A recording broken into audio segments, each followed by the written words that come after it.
Ruang Kuliah menjawab pertanyaan seputar pendidikan agama Islam, Islam Ulil Albab, dan Islam Rahmatan Lil Alamin. Assalamualaikum warahmatullahi wabarakatuh. Para pemirsa Radio Indonesia yang dirahmati Allah Subhanahu wa taala. Alhamdulillah semuanya sehat-sehat, semuanya bahagia. Mudah-mudahan dengan kesehatan dan kebahagiaan itu kita semakin mudah menjalani hidup kita, termasuk melakukan ibadah-ibadah kepada Allah Subhanahu wa taala.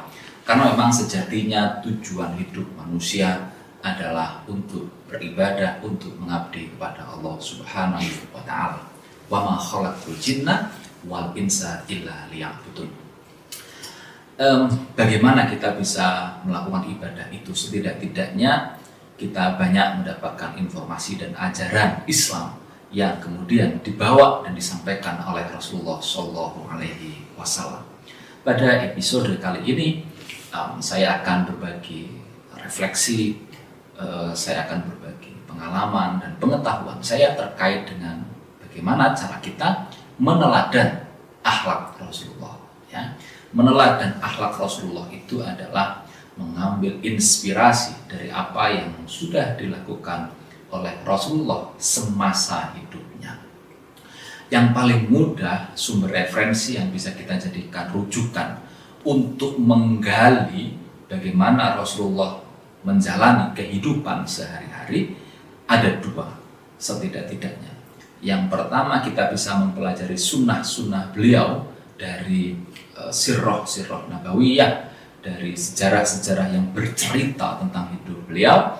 Dan yang kedua, dari kitab-kitab hadis yang juga merekam, mendokumentasikan apa yang disampaikan, apa yang dilakukan, termasuk apa yang ditetapkan oleh Rasulullah Muhammad Sallallahu Alaihi Wasallam. Nah, bagaimana tahapan-tahapan yang kemudian bisa kita lakukan ketika kita mau meneladan akhlak Rasulullah? Yang pertama, tentu saja kita harus mengenal siapa Rasulullah itu, mengenal wujudnya, begitu ya, mengenal karakternya, mengenal sifatnya, termasuk karena kita akan meneladan akhlak Rasulullah, mengenal akhlaknya, budi pekertinya. Jadi mengenal wujudnya itu barangkali mengenal Rasulullah secara biologis, begitu. Lalu kemudian mengenal bagaimana Rasulullah secara biologis, secara personal itu berinteraksi dengan sesama manusia. Yang kedua, mengenal sifat-sifatnya. Jadi mengenal kepribadian Rasulullah, mengenal sesuatu yang melekat pada diri Rasulullah. Apakah Rasulullah itu punya sifat jujur? Apakah Rasulullah itu punya sifat sabar? Begitu. Itu bagian dari sifat yang kemudian kita harus kenal. Yang kedua, karakter. Rasulullah itu punya ciri-ciri seperti apa atau secara personal, begitu ya. Nah, karakter ini kalau bagi saya agak berbeda dengan sifat. Kalau sifat itu yang berkaitan dengan sesuatu yang betul-betul melekat pada diri Rasulullah. Kalau karakter ini ciri khas, keunikan yang dimiliki oleh Rasulullah yang menjadi identitas utama Rasulullah itu apa kira-kira? Nah, kita harus mengenal itu. Dan yang ketiga, akhlak. Ini berkaitan dengan budi pekerti beliau ketika berinteraksi dengan sama manusia, lalu kemudian dengan lingkungan, termasuk akhlak beliau kepada Allah Subhanahu wa taala. Nah, ketika kita sudah mengenal Rasulullah, begitu, baik itu eksistensinya dalam bentuk wujudnya, lalu kemudian sifat, karakter, dan juga akhlaknya. Yang kedua, setelah kita mengenal zat, kemudian karakter, kemudian sifat dan akhlak Rasulullah, yang kedua adalah kita mendekatkan diri kepada Rasulullah Muhammad SAW. Caranya seperti apa? Bisa saja kita menggunakan yang sudah dianjurkan di dalam Al-Quran. Misalnya Allah berfirman, Innallaha wa malaikatahu yusholluna 'alan nabi ya ayyuhalladzina amanu shollu alaihi wasallimu taslima. Jadi kita itu diminta untuk bersolawat kepada Rasulullah. Jadi proses bersolawat ini bagi saya adalah proses mendekatkan diri kita kepada Rasulullah Muhammad Sallallahu Alaihi Wasallam. Solawat itu macam-macamnya banyak, begitu ya. Ada yang paling mudah, misalnya Sallallahu ala Muhammad, Sallallahu ala Muhammad. Atau ada yang agak panjang, Allahumma sholli wa sallim wa barik ala sayyidina Muhammad. Atau ada macam-macam solawat yang kemudian diijtihadkan oleh orang-orang yang mencintai Rasulullah, begitu. Termasuk solawat itu juga bisa dilakukan secara individu atau bareng-bareng, begitu ya. Nah sekarang kan di banyak komunitas itu sudah sering kita dengar ada kegiatan-kegiatan sholawat bersama, kegiatan-kegiatan yang menunjukkan mahabbah kepada Rasulullah Muhammad SAW. Ada misalnya komunitas majelis Rasulullah, ada komunitasnya yang kemudian bersandar pada Habib Syekh atau Habib-Habib yang lain. Nah itu bisa kita lakukan sebagai bagian dari cara kita mendekatkan diri kepada Rasulullah. Itu adalah ekspresi kita bahwa kita itu cinta pada Rasulullah, kita itu berterima kasih kepada Rasulullah. Jadi setelah mengenal siapa beliau, lalu bagaimana kemudian kita mendekatkan diri pada beliau. Ya, meskipun beliau sudah wafat, tetapi aura beliau, keteladanan beliau, terus kemudian hal-hal baik yang beliau lakukan itu sampai saat ini masih bisa kita rasakan. Nah, kita mengungkapkan terima kasih kita, mendekatkan dengan aura beliau, itu salah satunya bisa dengan bersolawat banyak-banyak kepada beliau Rasulullah Muhammad SAW. Nah setelah mengenal lalu kemudian mendekatkan diri pada Rasulullah, yang ketiga ini poinnya, meneladan akhlak baik yang pernah beliau lakukan semasa hidupnya. Tadi itu caranya. Setelah kita menggali informasi tentang beliau melalui sirah-sirah nabawiyah atau hadis-hadis Nabi yang terdokumentasikan di dalam banyak kitab hadis, lalu kemudian bisa kita identifikasi apa sih sesungguhnya poin-poin penting yang menjadi bagian dari akhlak Rasulullah Muhammad SAW. Yang pasti kalau kita bisa rangkum begitu ya, beliau mempunyai akhlak yang sangat baik kepada Allah Subhanahu wa Ta'ala. Meskipun beliau sudah dinobatkan sebagai manusia terbaik di jagat raya, tetapi beliau menunjukkan kerendahan hatinya kepada Allah Subhanahu wa Ta'ala.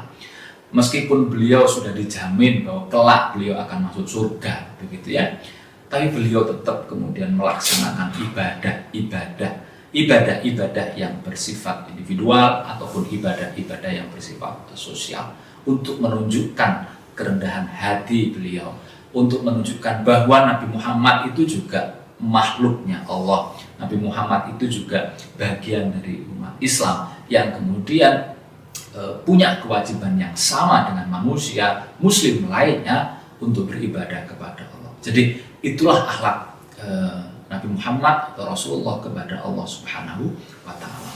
Termasuk akhlak beliau kepada sesama manusia. Tidak hanya kepada sesama muslim, tetapi juga akhlak beliau dengan orang-orang non-muslim, begitu. Tidak hanya kepada non-muslim yang baik dengan beliau, tetapi akhlak beliau kepada orang-orang atau non-muslim yang mungkin berbuat jahat kepada beliau. Banyak cerita-cerita di sejarah bahwa ketika beliau melakukan sebuah kebaikan lalu kemudian mendapatkan balasan yang bertolak belakang, beliau dihina, beliau dicaci maki, beliau dilempari batu, begitu ya. Nah, tetapi beliau tetap berbuat baik kepada orang-orang yang memusuhi beliau, menghina beliau. Tapi berkat kebaikan beliau, pada akhirnya orang-orang yang tadinya memusuhi beliau, menghina beliau, pada akhirnya ikut beliau. Nah, ini yang harus kita contoh, ini yang harus kita teladani, begitu ya. Jadi kita berbuat baiknya tidak hanya pada orang yang punya misi yang sama dengan kita, tidak hanya kepada orang yang punya afiliasi yang sama dengan kita, termasuk ini kalau kita meneladani beliau kepada orang-orang yang berbuat jahat pada kita. Kalau kita mampu berbuat baik, termasuk kepada orang-orang yang menyakiti kita misalnya, menghina kita misalnya, nah itu berarti proses meneladan akhlak Rasulullah sudah top begitu ya. Nah, di samping meneladan akhlak Rasulullah terhadap Allah, akhlak Rasulullah terhadap sesama manusia, baik yang sesama muslim ataupun atau dengan non muslim, yang selanjutnya adalah akhlak beliau terhadap sesama makhluknya Allah. Jadi tidak hanya dengan sesama manusia, tetapi juga ternyata Rasulullah menjalin hubungan baik dengan sesama makhluknya Allah, khususnya makhluknya Allah yang ada di dimensi yang lain, yang tidak bisa dilihat secara langsung begitu ya. Dengan cara apa? Misalnya Rasulullah mengajari kita semua itu bagaimana berdoa yang baik-baik agar terhindar dari gangguan-gangguan makhluknya Allah yang ada di dimensi yang lain yang jahat. Itu bagian dari cara akhlaknya Rasulullah terhadap mereka. Artinya Rasulullah meyakini bahwa mereka itu ada, dan kemudian Rasulullah mengajarkan kepada kita bagaimana kita bisa terhindar dari makhluk-makhluknya Allah yang ada di dimensi yang lain tetapi punya potensi jahat kepada kita dengan cara berdoa. Dan yang selanjutnya adalah akhlak beliau terhadap lingkungan sekitar begitu ya. Jadi beliau termasuk suri tauladan bagaimana menjaga lingkungan, bagaimana kita merawat apa-apa yang ada di sekitar kita untuk kemudian tidak kita rusak, untuk kemudian selalu kita lestarikan. Jadi itu barangkali yang bisa saya sampaikan. Sekali lagi kalau kita bisa ringkas, yang pertama tahapannya adalah kita harus mengenal Rasulullah, yang kedua kita harus mendekatkan diri kepada Rasulullah, salah satunya dengan cara bersolawat, dan yang ketiga kita meneladani akhlak-akhlak yang Rasulullah lakukan selama masa hidupnya dalam bentuk perilaku nyata kita sehari-hari. Mudah-mudahan Allah memudahkan semua hal-hal yang baik yang kemudian bisa kita lakukan sebagai upaya untuk meneladan akhlak Rasulullah. Wassalamualaikum warahmatullahi wabarakatuh. Ruang Kuliah menjawab pertanyaan seputar pendidikan agama Islam, Islam Ulil Albab, dan Islam Rahmatan Lil Alamin. Ruang Kuliah, persembahan dari Radio Dakwah Unisya.